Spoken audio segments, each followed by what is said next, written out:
อุ้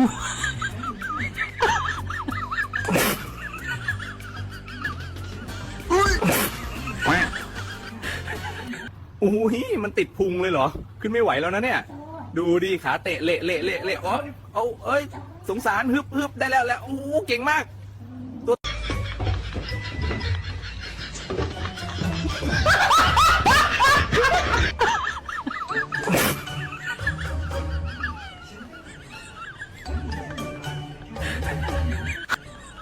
¿Qué pasa, gordito? ¿Vas a bajar? ¡Uy! Tranquilo, todo bien. ¿Viste? Estaba todo calculado, ¿verdad?